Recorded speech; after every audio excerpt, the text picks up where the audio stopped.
Hey everyone, welcome back to another episode of the Scrubbed In Show. I hope you've all been keeping well. This week we've got another lovely guest with us. We have with us Dr. Susan Thomas, who is the Director of Google Health in the UK. Prior to this, she was a partner at AUI and has a geriatrician background working both here and Australia.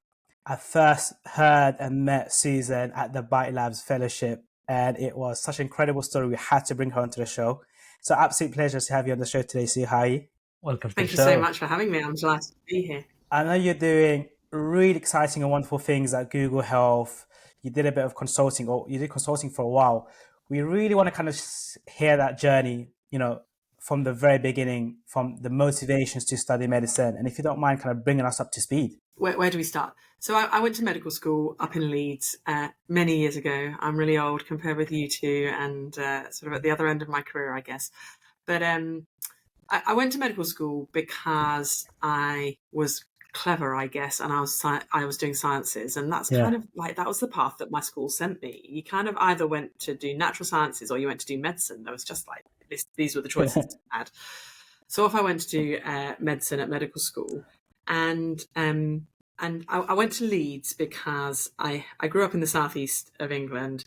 I was like this little right-on person who was kind of in London. I was up in London every weekend marching for every cause that you could imagine.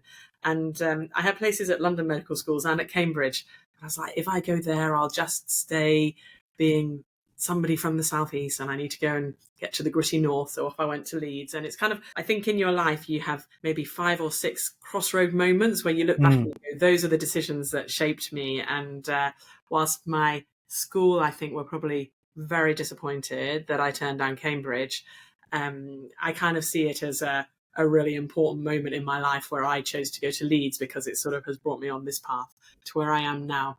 So off I went to Leeds, went to medical school, and did my preclinical, and then I started clinical. I really, really hated clinical medicine, like with a passion. And I think it was probably mainly because of the way it was taught. And I don't know how training has changed, but I just remember like training by humiliation. Right? I remember my first neurology teaching on a ward, and being asked by a professor of neurology to test somebody's reflexes, and there was 3 of us, and none of us could do it. None of us had done it before, and he just humiliated us in front of the patients, and we all 3 of us, 2 girls and a boy, ended up crying.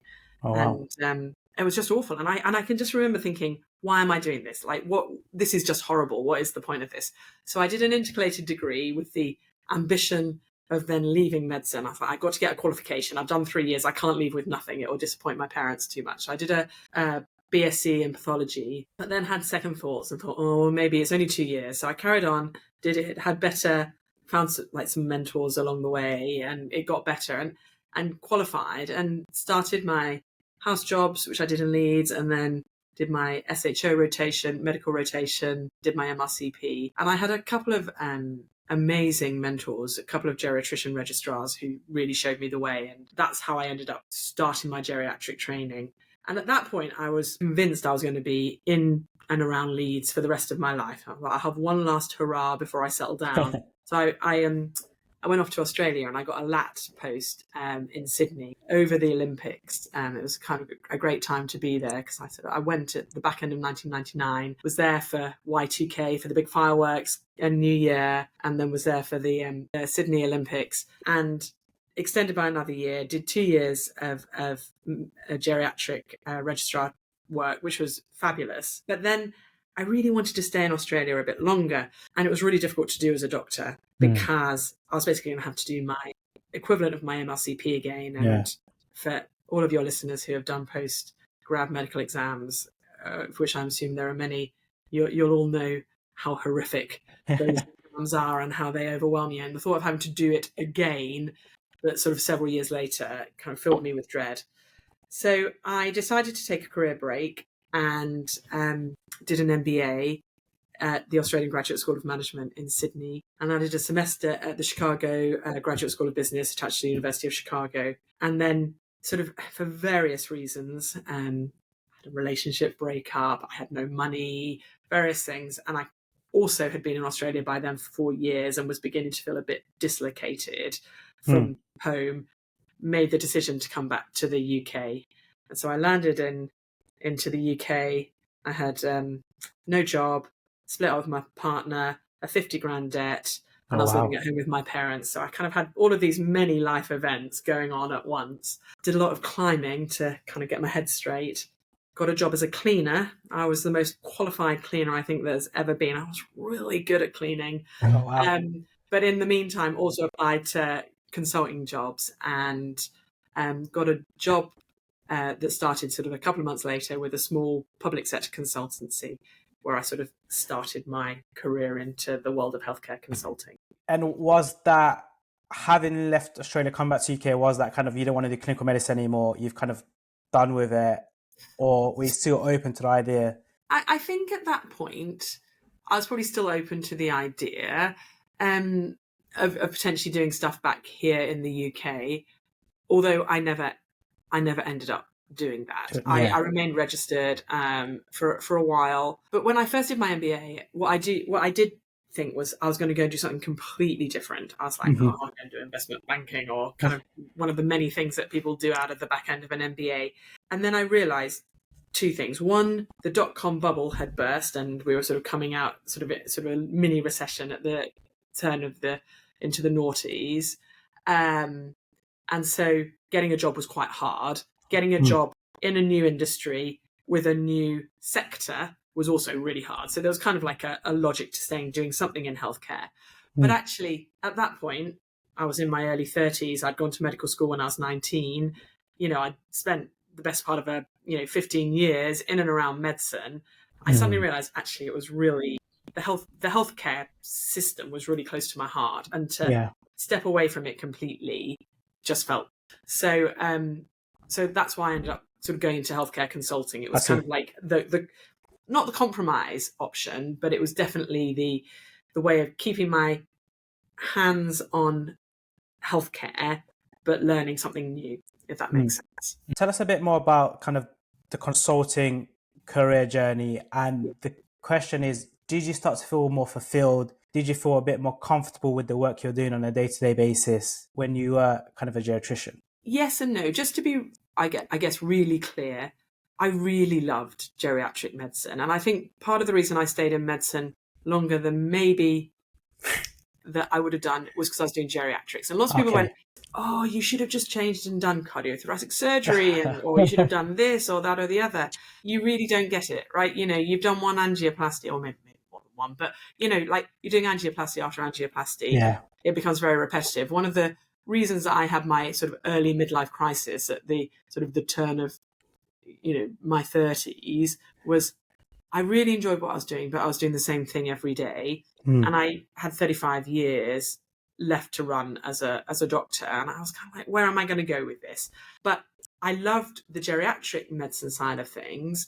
And actually, the conversations I would have with my patients and older people were so amazing. And so I think I stayed in longer because of doing elderly care medicine. And it's the one thing that I, for a long time, really missed, having done the change. And I would find myself engineering my way into conversations with random old people in order to get my bits of sort of elderly wisdom. I'd Elsie on the bus and start talking, and this little old lady would be looking at me like, who are you? Why are you talking to me? And I'd like, please give me my fix. So it wasn't that I didn't enjoy geriatric medicine.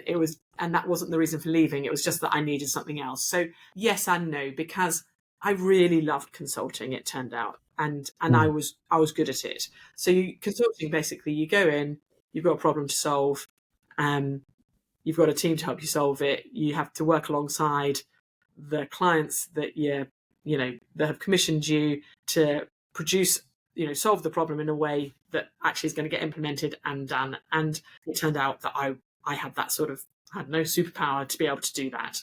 And my clients liked me. I was a doctor, so I was able to have a bit of credibility with, other clinicians. I understood how hospitals worked, having lived and breathed, shifts and rotas, etc. So I was able to understand operationally how a hospital worked, and our training sort of sets us up well for problem solving, really. So I really enjoyed it. I enjoyed the variety of it.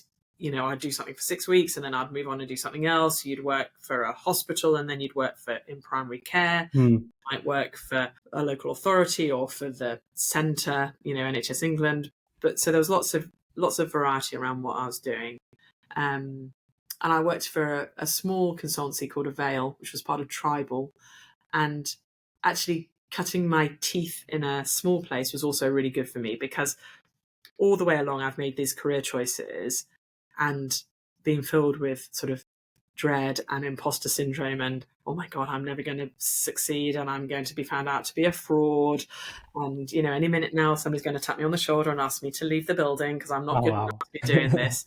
And so at a small place was really helpful, because I think if I started off at an EY or a McKinsey, that would have almost been overwhelming, whereas I was able to sort of be in a very small, almost family type environment before I then, 3 or 4 years later, moved over to EY, where I took the next step. Susan, talking a little bit about consulting, right? There's a surge in what we've seen from our audience as well of doctors, medical students going into it right now, right? A lot of people have become exposed to it. So as you've said, doctors, the course medicine, it trains you to be a problem solver, right?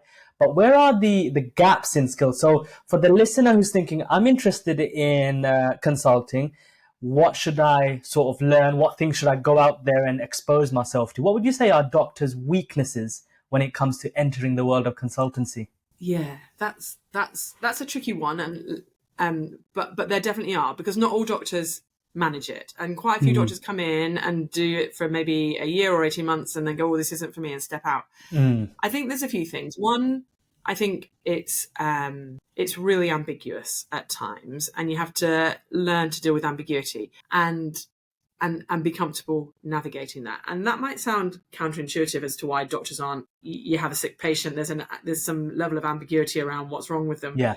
But at the same time, you're sort of dealing with that patient, and you can kind of navigate that, and you're always honing into something that is a definitive answer. Whereas there's just always lots of fluid stuff going on in consulting. You just have to be really comfortable navigating that. Yeah. So I do think that's one.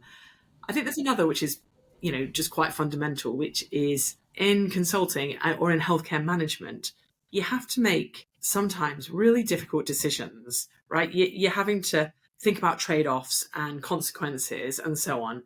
And you can't always do that in a way that makes everybody happy, and certainly not the doctors happy. And there's quite a lot of challenge in consulting, particularly if you're consulting day to day in the health service, say doing, turnaround, financial turnaround or quality turnaround, where you're having to challenge what say a consultant's timetable looks like and how their PAs are allocated and used and stuff. And those are really difficult conversations to be had. Yeah. It can feel really uncomfortable, I think, for doctors to be challenged in that way. We're used to, when you're working in the medical profession, particularly as you get towards the top, you're sort of you're the bee's knees, right? You're look at me, I'm the king of the empire. And then you've got these pesky managers and consultants coming and sort of poking at that. So I think there are just some things where you have to be comfortable to do challenging conversations, which maybe doesn't sit naturally with doctors. And there are just some skills around managing ambiguity, structured thinking, and writing in a way that's quite different to medicine. If you want to do it, you can pick this. Like the thing about doctors, and the reason I think I enjoyed my MBA so much was what we learned over those 5 years, and then doing MRCP or other postgrad exams, is we're really good at learning something really quickly, taking tests in it, and then moving on to the next thing, right? We've got that sort of ability to pick up new information and new knowledge. So if you want to go into something like consulting as a doctor, you've got all the ingredients, and it's just a case of sort of cooking them up the right way, I guess. Yeah, amazing. No, definitely. I can definitely see the base characteristics of clinicians being very, very good for consulting. Tell us a bit more about the transition to EY and how you eventually kind of worked your way out, became a partner. And I think you were there for quite a while before transitioning over to big tech. Yeah, so I was there for 13 years. I remain very fond of EY and my time there. It sort of has been sort of one of the big moments of the biggest chunk of my career, certainly the longest time I spent anywhere, anywhere else. So I moved over. Somebody I was working with at Avail got a job over at EY and contacted me and said, have a think about this. And I went and I interviewed and got a job. And it was just after EY had restarted its consulting business. So back in the sort of post-Enron days, when all the big four firms had split off their consulting businesses because of the sort of conflict between advising and financial management and so on. And EY just re-established its consulting business. So it was relatively small. It sort of felt, therefore, a bit like where I was, but different enough. Like it was definitely part of a big firm. There was a canteen downstairs and a coffee shop for starters. There was a 24-hour print room, stuff that I couldn't have dreamt of. So it was kind of like a step up in terms of what was available and the support. But at the same time, because it was early days, the actual consulting team was relatively small, and the health team was small within the broader consulting team. So it was great, and we grew really rapidly. I sort of went through the ranks of senior manager to director, and then made partner in 2012. Amazing. So I spent basically the best part of then the next decade going through the partner sort of growth journey. Ended up running the health business, the health consulting business, and then towards the end of my time there, sort of health and life sciences across all of our service lines, and sort of sat on the leadership team for the UK and Ireland overall business. And it was great. I was very content. My career was progressing, and probably thought I was going to be there till I retired, to be honest, because EY was growing. There was a new leadership for the UK and Ireland. The old managing partner had sort of stepped down, and there was a new managing partner. There was lots of investment happening, and it kind of felt like a great place to be in many ways. And then out the blue, sort of October 2020, I got a phone call from, in fact, the person who took me to EY, Joe, stayed at EY and left a couple of years before me, and rang and said, there's this job going at Google with Google Health. They want somebody to run the UK business. Prattled on a bit about what the role was, and I was like, oh, that's great. Ping me over an email with the details, and I'm happy to post it on LinkedIn and speak to my network and see if there's anybody who might be suitable, and I'll wrap my brains and have a think. And he's like, no, they want to talk to you. And I was like, oh. So that was the start of my journey to Google, which was October 2020. I thought quite hard about it for a little while before I did anything, because I was really happy. As I was saying, I was really happy at EY. I can remember saying to my husband, the minute that I have my very first interview with Google, I'm inexorably on the road out of EY, because although this is a pull rather than a push, in order for me to go and interview and be compelling and convincing, and yes, I really want to come and work here, I'm going to have to find the things that I don't like about EY in order to kind of be really, like when you're moving house and you sign up to an estate agent and you go, or you're not moving house, rather, you're thinking about moving house in the future, maybe in a year's time. I'll just sign up and have a look at what's out there. The minute you do that, you start noticing the cracks in your walls and the fact that this room is too small, and you sort of become disloyal.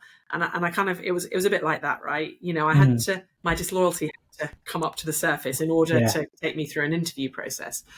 So my husband and I sort of sat on it for a little while, because it was obviously a relatively big life decision for the family.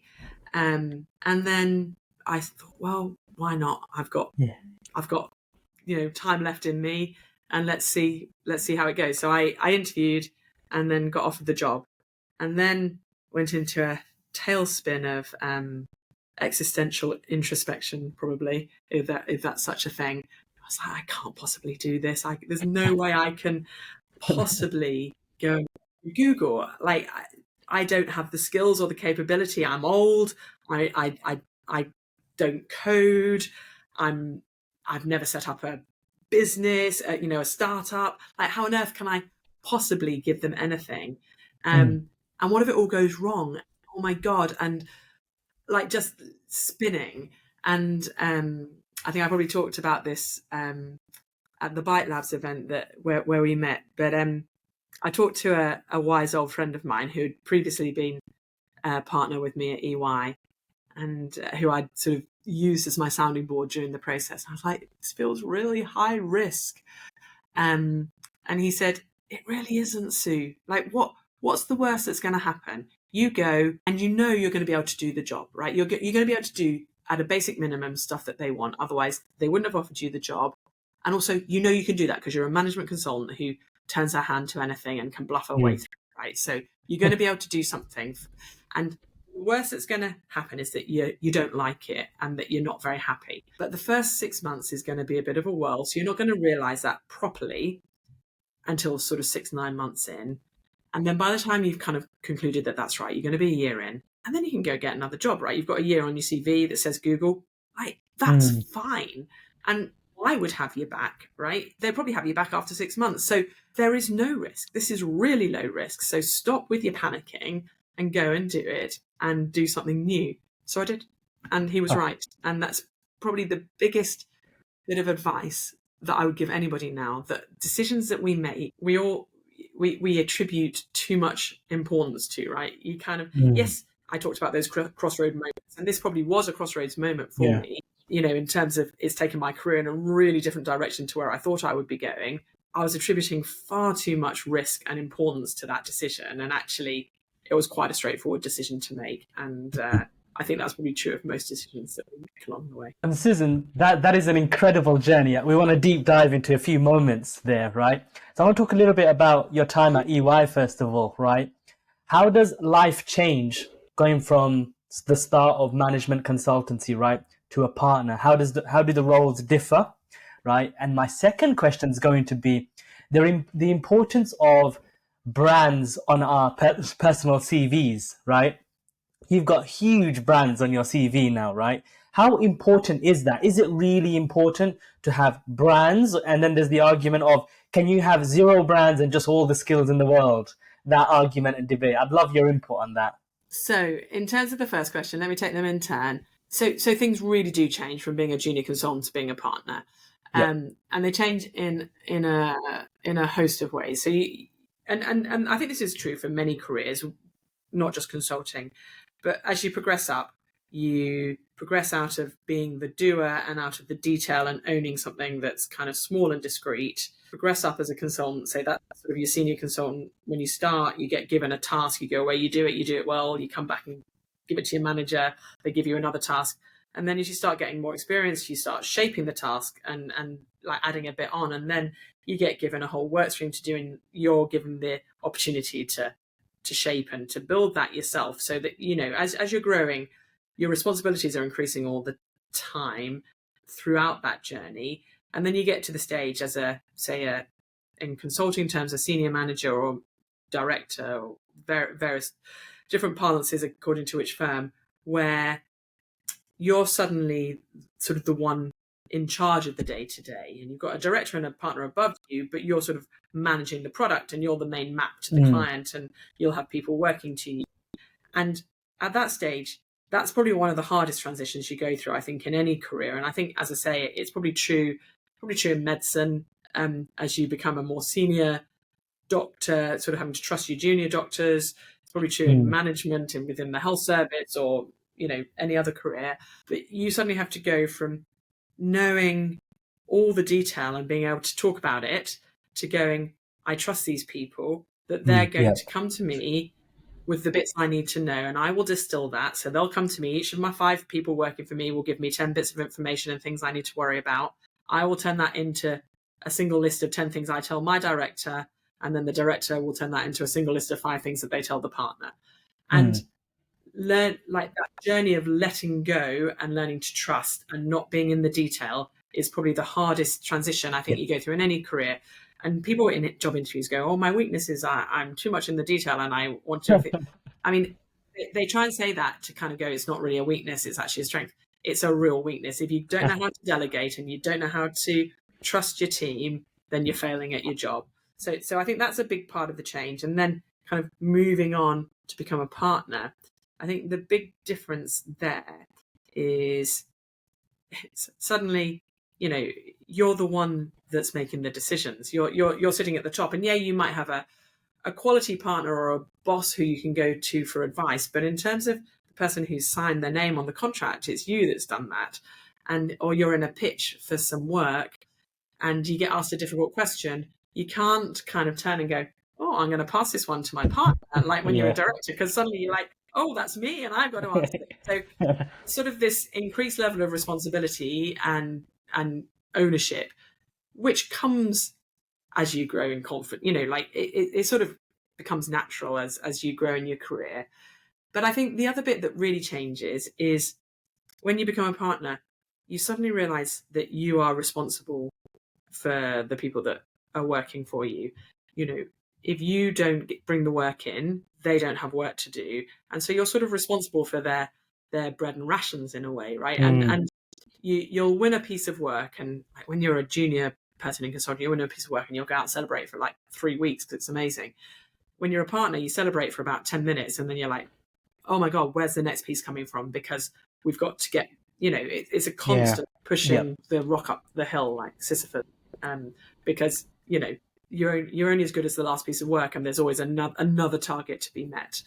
And then the other aspect of that is in terms of brand and reputation, and you're responsible for the output, and if it's not good, that's on you, right? So I think what changes is you become just very genuinely the owner of the work that you're doing, winning the work, delivering the work, looking after the people that work for you, inspiring the people that work for you, growing their careers. All of those things fall onto you as a partner. And that's an amazing job to do, right? I mean, what a privilege. I used to work with some of the best consultants that there were within my team. And I had the pleasure of growing and nurturing those people and growing their careers and doing some amazing work with the health service that I look back with enormous pride on. So that's that question. In terms of brands, I'm sort of torn here on. So I don't think you can have all the skills and nothing on your CV, because you need a way of demonstrating you've got all the skills. You can't just go to somebody and go, I haven't worked for the last 10 years, but I've got all the skills, employ me. But at the same time, I don't think big brands are the be all and end all. I do think that different people flourish in different environments. So I like being in a big firm, right? It suits me really well. I like the feeling of being in it, the busyness of a big office, although the pandemic, but I really like the culture of big firms. And I look back at my CV now, and I mean, it's interesting. You very nicely complimented me on my career. I talk to other people in Google, and I hear their careers, and I'm like, oh my God, what have I done? And yet when I talk to people like you about it, you're like, wow, that's quite cool. So I think there's something about your own journey that always feels maybe a little bit, you can feel a bit complacent about. But then, I do look back and I go, I've done a decade of being a doctor, a decade as a partner at EY. I'm now at Google. That's not bad, right? What's next? But I do think, say, I don't know, going and joining a startup like Accurix or, I don't know, Humor, or, I mean, they're scale ups now, but those brands can be equivalently as good. And if that small, scrappy environment suits you better, then don't punish yourself by forcing yourself into a big place, but also don't beat yourself up if you're not a startup person either, right? Like, there's a need for everything in this world, and a big brand and a little brand can be equally as powerful. But pick your brands carefully, whether it's big or little. I'm glad you mentioned don't beat yourself up about not being a startup person or a big brand person, because obviously you see that there's such a big hype around health tech and having your own startup, and everyone seems to be a founder first now and a clinician second, and there's so many different startups. And then speaking to some people, they're kind of beating themselves about, I haven't got an idea, I'm not really doing any startups, I feel left behind with my peers. And these are very talented individuals, so it's always nice to hear someone kind of say, like, You don't need to be that individual. You don't need to have that entrepreneur hustle or whatever it is. Yeah, 100%. And, I've not done that. And, like I said, I couldn't possibly even go and work for Google at this stage of my career because I'm not entrepreneurial enough. And, actually that turns out not to be the case. I do think different people have different levels of, different skills, but also different levels of risk, right? To become a founder and do a startup, you've got to have a risk appetite that is greater than going and getting, I guess, a conventional job. And if you've got a mortgage where you're having to, I don't know, pay £1,500 a month for definite every month, and you've got nursery fees to pay on top of that, then probably that's not the right time to go and do a startup, and that's perfectly okay. So I just think there's something about being gentle on yourself around your career. And I talked about this at the Byte Labs thing as well. Yeah. That there's this there are some people who sort of thrust for their careers, like thrust for achievement, and you've got to get somewhere really fast. Either I've got to found a startup and go through my rounds of funding really quickly and get to massive scale really quickly, or I talked about this as well, that when I made partner, I was 42, and somebody who made partner at the same time as me was 33 and had been in EY since leaving university at 21, and I was like, oh my God, look at him, he's made partner already and he's going to earn so much money. And and then I realized that, look at what I'd done in my career, and actually it was okay. And the area under the curve of my earnings was going to be less than his, but I'd had a really good time and I enjoyed life, and I learned loads by going on this sort of winding path. Like, again, find the path that's right for you. And if that means a 2-year offshoot to go and learn something over here, follow your instinct and go and do that. You don't have to just, thrust for something now. Be really cognizant of your own personal ambitions, needs, but also those sort of lines in the sand, which is, I've got 2 young kids, and, I put all of the childcare onto my husband at the moment. Therefore, I'm going to do this in order to make our life work, rather than saying I'll do a startup or whatever it is, right? So I just think there's that acceptance that every career is going to look and feel different, and it's okay not to get somewhere really quickly, to have a bit of a sense of where you're going and take the journey as it comes. No, Absolutely. I love that. Thank you for sharing that. We need someone of your caliber and your career journey so far to say that, because sometimes when you're a bit junior, you can't really say that, and you're kind of thinking it. Kind of moving on to kind of where you are now at Google Health. Tell us a bit more about what you're doing, how you're finding the role, because when you think of Google, health doesn't come first to mind, right? And I know they're very well integrated. You think of Google search and all the wonderful things they're doing. Tell us how you found it. And I remember you saying you were kind of building up this unit, this thing in the UK for Google Health. What does it entail? What is Google doing? And more importantly, how is it being received by the community, by clinicians, by the NHS? Happy to talk about that. I'll just start by saying, sort of finish off that last conversation. When I first moved to Google, it was during the pandemic. It was April 21, so just over 2 years ago, two and a quarter years ago. And we were in, so I think the second lockdown had just finished when I started. But we were still in massive restrictions, right? You could only meet 6 people outside and all of that. And so I finished at EY, took my laptop back, and then 3 days later started at Google in my same little box room in Walthamstow, but just with a different laptop, with a Chromebook. So I left EY very much with a whimper rather than a bang after 13 years. And it's one of the things that makes me quite sad about that. Having left was, after such a long time, because of the pandemic, it sort of just fizzled out. But then equally, I then joined this new place where I was senior and trying to, like the skills you have as a leader are all quite intangible. It's about making friends with people. It's one of my only, I think one of my only superpowers is my ability to make friends with people, and making friends over GVC as opposed to in person is much harder. Having those like little touch points or moments where you say, tell me about your kids, or, whatever, are much harder to do when you're sort of sitting doing a formulaic half-hour introductory GVC. Plus, I'd been a Microsoft user all my career and suddenly had moved to Workspace. And I was like, so I was on my own, and people were like, just contact us at any point with any troubles you have. And I remember my first week not being able to rename a really important document that I had to send to HMRC about becoming a PAYE earner rather than a self-employed person, which I was at EY. And you had to download this document and rename it a very specific way with your date of birth and your name, and then get it sent off. And it was like, you have to get this done in week 1. And I was there, and I was like, right click and to rename the document, and it didn't work. And I right clicked again, and it didn't work. And I right clicked about 8 times, and unsurprisingly, it didn't work any time. And then I was like, well, I can't rename a document. What have I, like, what on earth am I doing? Why have I made this move? Here I am. I've joined a technology firm. I've had to change the technology I'm using. I'm sat at home in a little room. What have I done? I can just remember crying.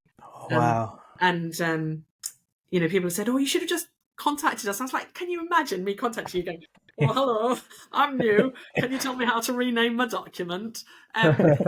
Honestly, anyway, I then Googled it, how to rename a document on a Chromebook, and it was very straightforward.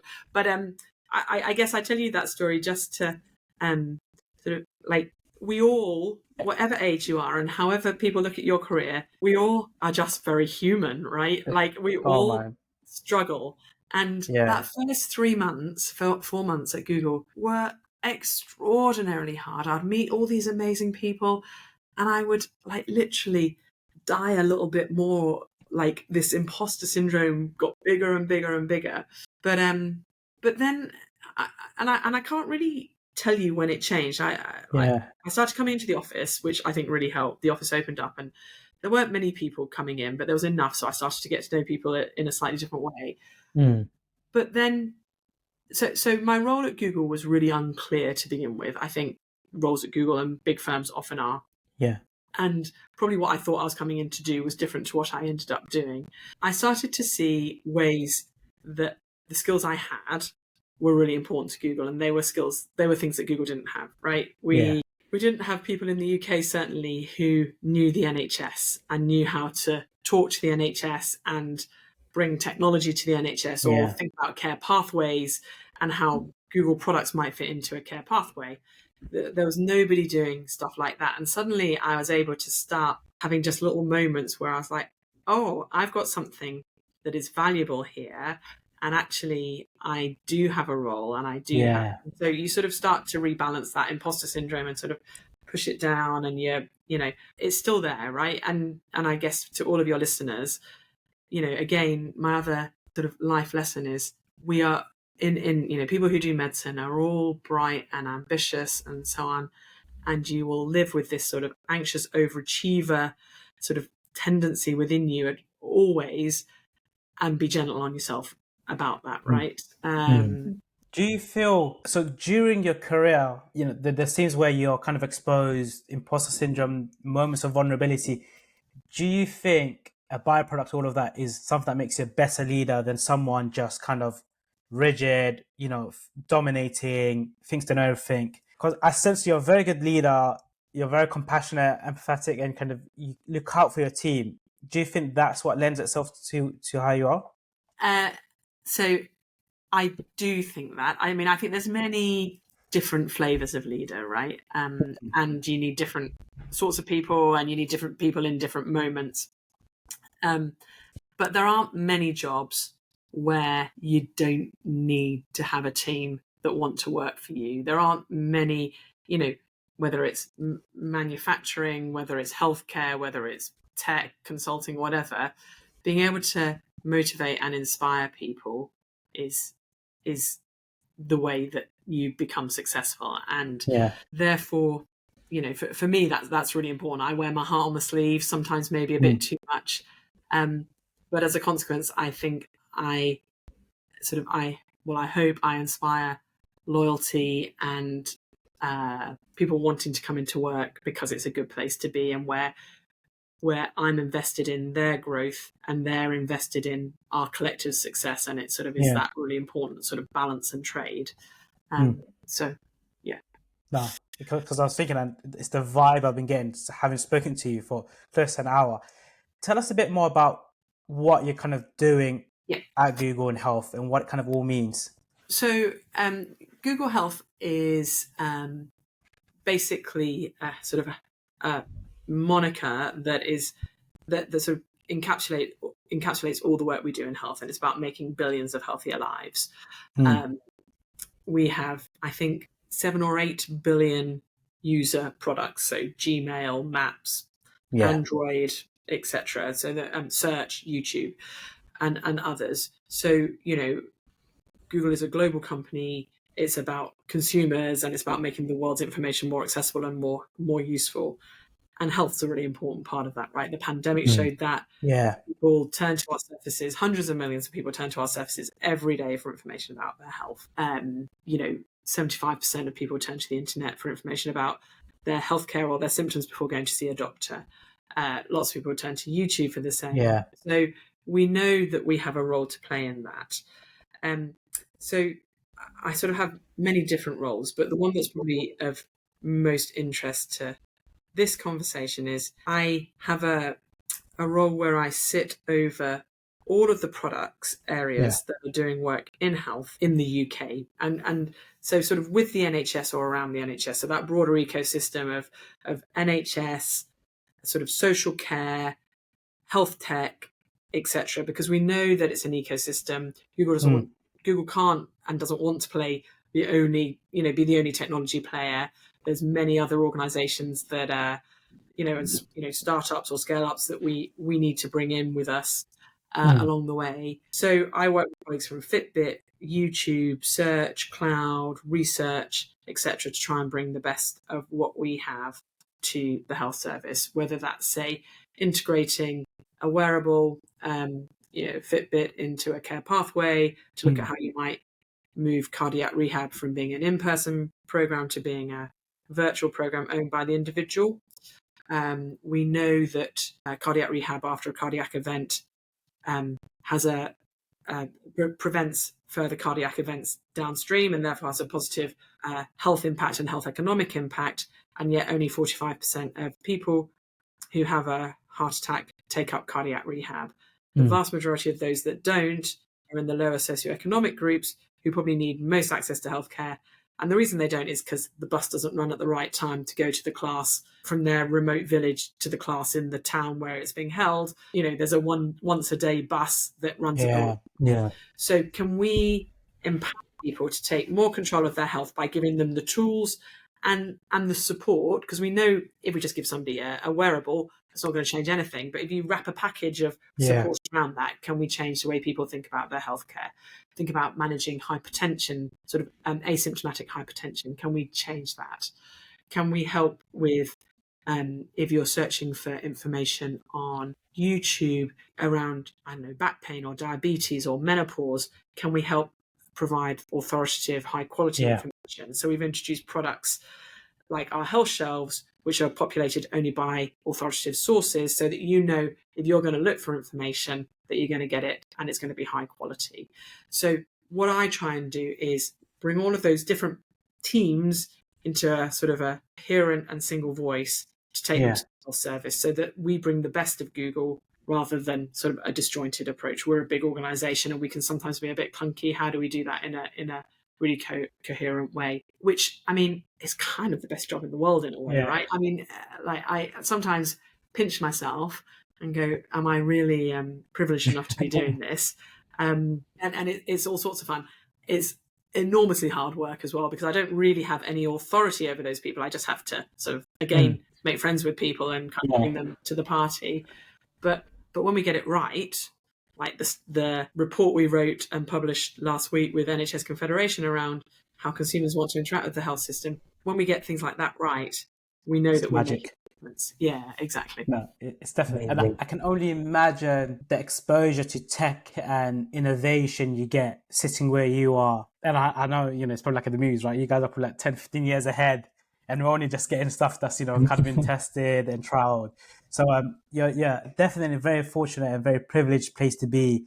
At the same time, I feel it's very well deserved. Like, thank you. You kind of earned that kind of hearing your journey. And even though you're not actively on the shop floor per se as a clinician, there's a sense of you do still genuinely care about the healthcare, about the NHS and helping people. Like, sometimes I see all the people that need the most access to the tech are the people that have least access to it, right? These people that live in rural villages with no access. So it's very noble. Before we wrap up, the last question is, you've had kind of career pivots, crossroads. What advice would you give to people kind of in that moment now, where they don't know if they go do a startup, they go work for big tech or go into consulting, they're very unfulfilled? What helped you, having done that multiple times in your career, the mindset, the thought process? So I think there's two or three things. One, I think back to the point I made earlier, decisions on the whole are pretty low risk. So if you do something now, especially if you're young, like if you're 25 or even a bit older, you've got like 40 years of working life ahead of you, probably longer by the time you get to 55. You probably, our retirement age will be 75 by then. You've got so much time ahead of you. So if you do something for 2 years and it doesn't work out, you've not like, it's not like 10% of your working life just, it's, so things are much lower risk than you think. The second would be find good mentors, find people who sort of, they don't have to have similar paths to you, but people who will listen and can guide and will do that sort of empathetically, but also independently and kind of have the honest conversations with you. I coach a number of people from EY days, from Google days, but also from outside. And people who coach and mentor do it because they really enjoy it. So don't be frightened of asking people to do that, because people will say yes if they can. So I think that's number two.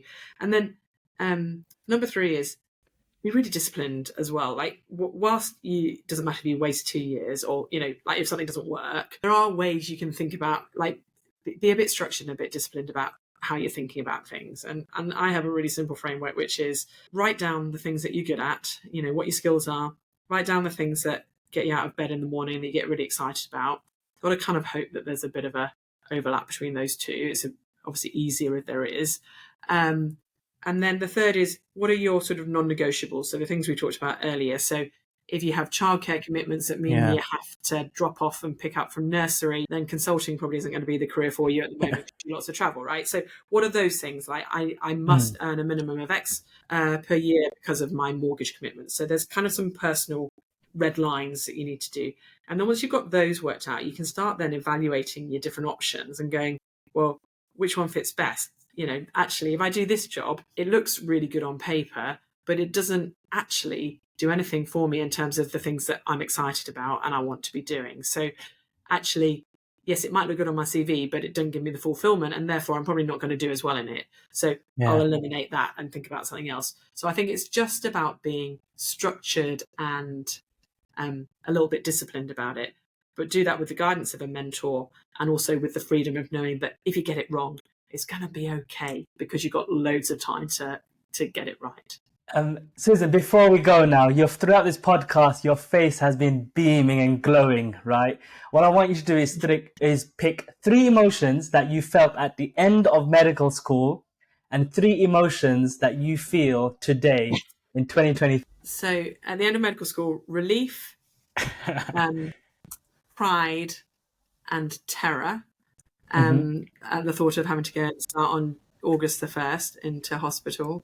Now, pride is still there, definitely. Excitement, I think, and gratitude. I feel really blessed. I feel blessed by my upbringing and my parents who have supported me all the way through. I feel blessed by my husband and my kids who kind of let me go and do this job and go off to California and do stuff. Don't complain. I feel blessed by people like you being prepared to listen to me and Google being prepared to invest in me. Yeah. Incredible. Thank you so much, Sue. Absolute pleasure having you on the show. We don't even need to wish you luck. We know you're going to smash it. A massive thank you to our listeners as well. Thank you so much.